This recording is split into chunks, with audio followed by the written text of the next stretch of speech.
₹500ની not આજકાલ social media પર ચર્ચાનો વિષય બની ગઈ છે। પોસ્ટમાં દાવો કરવામાં આવી રહ્યો છે કે માર્ચ 2026થી એટીએમમાં ₹500ની નોટો ઉપલબ્ધ થવાનું બંધ થઈ જશે। આ અફવા શા માટે ફેલાઈ રહી છે, આમાં કેટલું સત્ય છે અને સરકારની ફેક્ટ ચેકિંગ એજન્સીએ શું કહ્યું છે તે સમજવા માટે ચાલો વિગતવાર જાણીએ। સરકારની ફેક્ટ ચેકિંગ એજન્સીએ હવે સોશિયલ મીડિયા પર ફરતા આ દાવાને સંપૂર્ણપણે રદિયો આપ્યો છે। ફેક્ટ ચેકિંગ એજન્સીએ જણાવ્યું હતું કે આ બધું સંપૂર્ણપણે પાયાવિહોણું છે।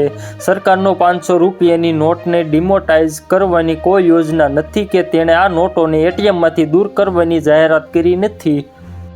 સરકારની ફેક્ટ ચેકિંગ એજન્સી પીઆઈબીએ સ્પષ્ટ કર્યું કે ₹500ની નોટો હજુ પણ કાયદેસર છે, એટલે કે તે પહેલાંની જેમ વ્યવહારો માટે સંપૂર્ણપણે માન્ય છે। સરકારે લોકોને અપીલ કરી છે કે સોશિયલ મીડિયા પર ફરતા અપ્રમાણિત અને ભ્રામક સમાચાર પર વિશ્વાસ ન કરો।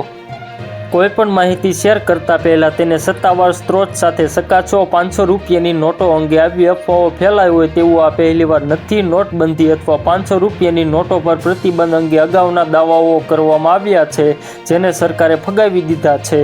તો મિત્રો, હાલ માટે એટલું જ। ફરી મળીએ નવી અપડેટ અને નવા સમાચાર સાથે। તે પહેલાં ખાસ કરીને વિડીયોને એક લાઇક અને આરટીવી ગુજરાતી ન્યૂઝ યુટ્યુબ ચેનલને ખાસ કરીને સબસ્ક્રાઈબ કરવાનું ભૂલતા નહીં મિત્રો।